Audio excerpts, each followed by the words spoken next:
Hello friends. तो आज hidden truths की एक नई सीरीज में आपका स्वागत है। और आज हम सर आपका ग्रंथ इसको पकड़ के बैठे हैं, आपका पीएम बख्शी। तो सर मेरे को ये बताओ, हमारे कॉन्स्टिट्यूशन की ये कमेंसमेंट डेट, इनैक्टमेंट डेट की बड़ा कंफ्यूजन होता है। मतलब ये है क्या? मतलब 26 जनवरी है या 26 नवंबर है, क्या है सर ये? Our constitution commenced on 26 January 1950। नहीं, ये देखो, ये सर प्रियम्बल में यहाँ लिखा है कि इन आवर प्रियम्बल खोल के बैठे हुए हो? मैं प्रियम्बल खोल के बैठा हूँ ना सर। ये देखो, बच्चा अगर कोई खोले ये देखेगा कि भाई in our constituent assembly this 26th day of November 1949 we hereby adopt, enact and give to ourselves this constitution। अच्छा, यहाँ 26 नवंबर लिखा हुआ है? ये 26 नवंबर लिखा है सर। उसके आगे क्या लिखा है? उसके आगे क्या लिखा है? Adopt enact and give to ourselves this constitution। चलो थोड़ा सा बैकग्राउंड दे दूं। हाँ, अच्छा, ये शायद स्टूडेंट्स को हमारे पता भी होगा, बड़े इंटेलिजेंट है हमारे बच्चे जो हमारा चैनल देखते हैं। 26 जैन 1950, अगर आपको याद हो, अगर मॉडर्न इंडिया थोड़ी पढ़ी है तो सबको पता ही होगा कि वो लाहौर सेशन हुआ था ना 1929 में। फिर हमने वो डिमांड रखी थी कि अब तो पूर्ण स्वराज चाहिए, कंप्लीट इंडिपेंडेंस चाहिए, डोमिनियन स्टेटस से बात नहीं बनेगी, है ना। और उसके बाद हमने फिर सिंबॉलिकली डिक्लेयर किया था कि हर साल हम 26 जैन को मनाएंगे अपना इंडिपेंडेंस डे। तो वो काफ़ी देर तक मनाते रहे इंडिपेंडेंस डे। लेकिन as luck would have it, हमारी इंडिपेंडेंस तो होगी 15 अगस्त को 1947 में। अब बाय डिफॉल्ट वो बन गया इंडिपेंडेंस डे। लेकिन अब एक पर्टिकुलर डेट है ऐसी जिसको हम इतनी देर से सिंबॉलिकली सेलिब्रेट करते हैं, 26 जैन एज इंडिपेंडेंस डे। इसने कहा यार इतनी एक हिस्टोरिकली सिग्निफिकेंट डेट बन गई है, तो इसका भी तो कुछ यूज होना चाहिए ना। एब्सोल्युटली।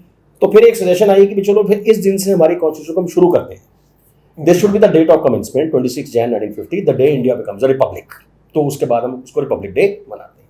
लेकिन प्रॉब्लम ये थी कि 1949 में हमारी कॉन्स्टिट्यूशन तो बन के तैयार हो गई। राइट।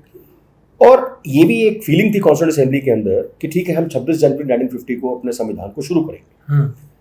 लेकिन सिचुएशन ऐसी थी हमारे कंट्री के अंदर, और कुछ कॉन्स्टिट्यूशनल प्रोविजंस भी हमारी ऐसी थी जो हमारे कॉन्स्टिट्यूंट असेंबली के मेंबर्स को ही लगा कि इन प्रोविजंस को, सारी नहीं, बहुत कम, थोड़ी बहुत प्रोविजंस, कि इन प्रोविजंस को तो कम से कम हमें इमीडिएटली ही अडॉप्ट कर लेना चाहिए। ठीक है, कुछ प्रोविजंस को हमें इमीडिएटली अडॉप्ट कर लेना चाहिए, और जो बल्क ऑफ द कॉन्स्टिट्यूशन है उसको we will bring into force on 26 Jan 1950।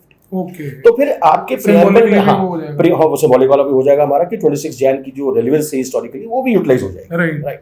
तो 26 नवंबर 1949 को देखो, आप एक भी प्रोविजन को अडॉप्ट इनैक्ट कर देते हो तो कॉन्स्टिट्यूशन तो आ गई, एक तरह से लागू हो ही गई। हाँ, तो उसको क्या कहते हैं सर? हाँ, शब्द को क्या कहते हैं? 26 नवंबर 1949 को हमने कुछ आर्टिकल्स को इन्फोर्स किया। ठीक है। अच्छा, आप स्टूडेंट के कैसे किन आर्टिकल्स को किया? तो आप देखो ना बच्चे, पार्टीशन हुई थी उस समय।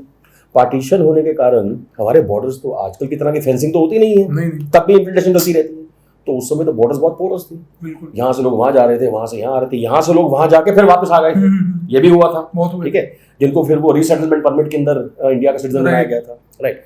तो इतनी प्रॉस्टी थी हमारे बॉर्डर्स के अंदर, तो कम से कम एक एंग्जाइटी थी कि भैया हमारा संविधान शुरू होने जा रहा है, तो कम से कम वो वाले जो आर्टिकल्स हैं आपके पार्ट 2 में, सिटीजनशिप के आर्टिकल्स हैं, जो ये बताते हैं कि at the time of commencement of the constitution what categories of people will be assumed would be held to be Indian citizens, तो उसको तो इमीडिएटली इंप्लीमेंट करना ही पड़ेगा। राइट। तो 1949 में जब कॉन्स्टिट्यूशन बन के तैयार हो गई थी, तो एक ही आइडिया आया कि भाई जो इंपॉर्टेंट आर्टिकल्स हैं जिनको इमीडिएट इफेक्ट देने की जरूरत है, उनको अभी दे देते हैं। ठीक है। तो लेकिन अब एक को भी दोगे तो बस हो गया फिर तो। ठीक है। exactly. तो 26 नवंबर 1949 को कुछ आर्टिकल्स को हमने अडॉप्ट और इनैक्ट करके इंप्लीमेंट कर दिया। लेकिन जो हमारी बल्क ऑफ द कॉन्स्टिट्यूशन है, जिसको हम कमेंसमेंट डेट कहते हैं, वो है आपकी 26 जैन 1950। अब प्रॉब्लम कहाँ आती है?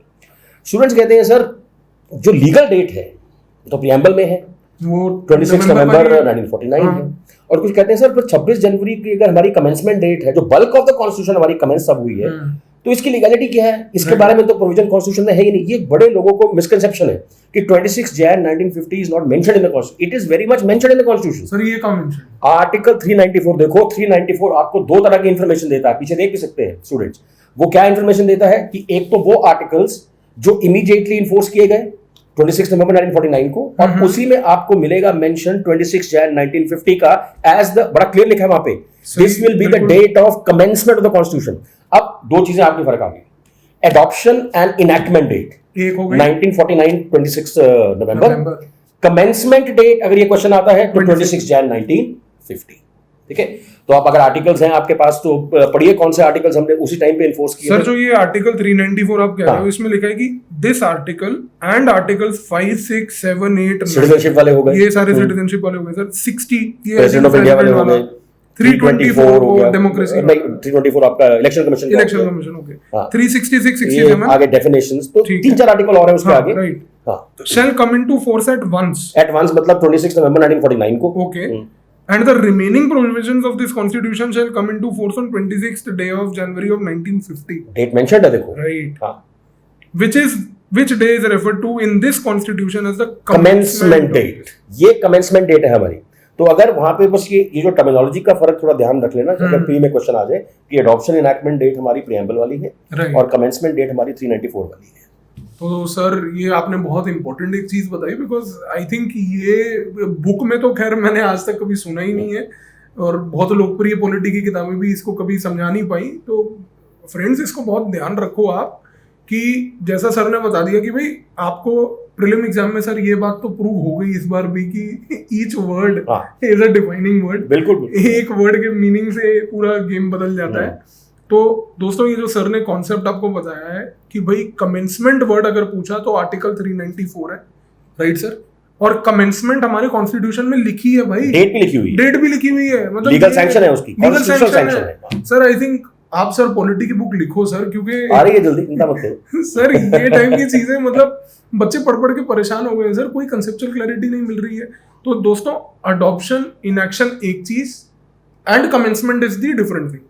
तो अडॉप्शन इन एक्शन में जैसे आपको सर ने बता दिया कि भाई थोड़े से प्रोविजन इंस्टेंटली आ गए थे जो कॉन्स्टिट्यूशन रेडी थी and contingencies of the situation, and commencement में बाकी प्रोविजन था। तो प्लीज ध्यान रखना एग्जाम में क्वेश्चन गलत मत करना, छोटा सा वीडियो है and we are very certain कि ये क्वेश्चन आपको 2 मार्क्स का इस दिलवाएगा प्रीलिम्स में। तो सर थैंक यू, आपने इतना अच्छा इंसाइट दिया, thank you very much. Thank you very much.